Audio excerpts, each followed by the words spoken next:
I would like to take a brief look backwards at the history of the state judicial apparatus.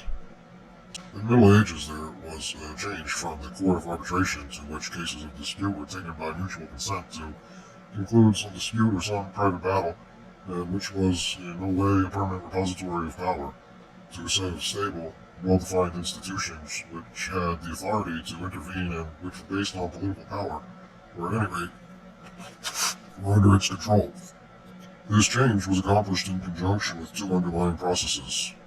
The first was the fiscalization of the judicial system by means of fines, confiscations, distraints, by granting expenses and all sorts of allowances. Operating the judicial system became profitable. After the breakdown of the Carolingian state, the judicial system became, in the hands of the nobles, not only an instrument of appropriation, a means of coercion, but a direct source of revenue. It produced an income over and above feudal rent, or rather, it became an aspect of feudal rent. To be a judge was to have a sort of income. It was property. Judgeships became a form of wealth which could be exchanged, circulated, which were sold or inherited as part of or sometimes separately from fiefs. They became an integral part of the circulation of wealth and of the feudal levy. For those who owned them, they constituted rights in addition to those of quint, rent, mortmain, tithe, tonnage, venalities, etc. And for those who came under their jurisdiction, they amounted to a kind of taxation which was not systemized, but which it was nevertheless, in certain cases, certainly necessary to submit. The archaic operation of the judicial system had become inverted. One could say that in earlier times justice was a right for those to whom it was applied, the right to demand justice when the disputants agreed to do so, and the duty for those who made the judgments, the obligation to exercise their prestige, their authority, their wisdom, their political or religious power. It was to become from this point on a lucrative right for those in power and a costly obligation for those who had to submit to it.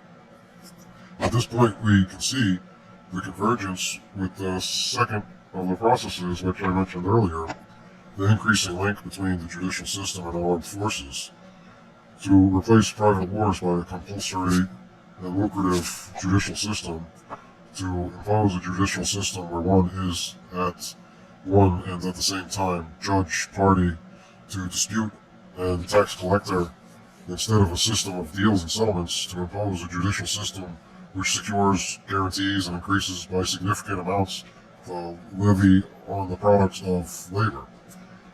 All this implies the availability of the power of constraint.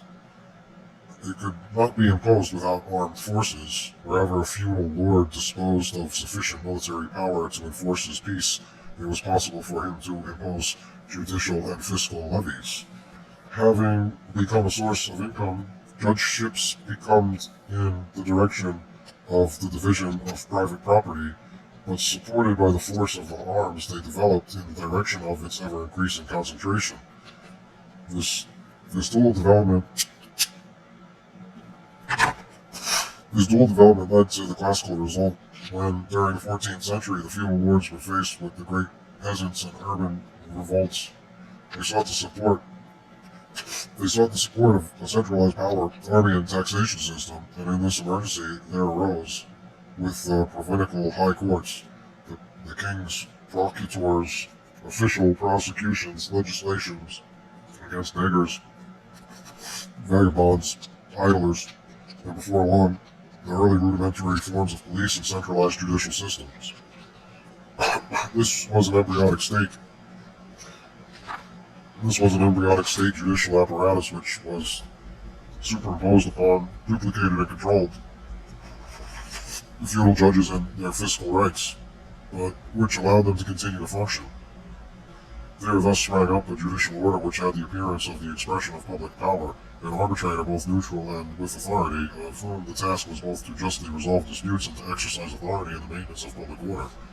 It was on these foundations of social struggles, the levying of taxes, and the concentration of armed forces that the judicial apparatus was erected.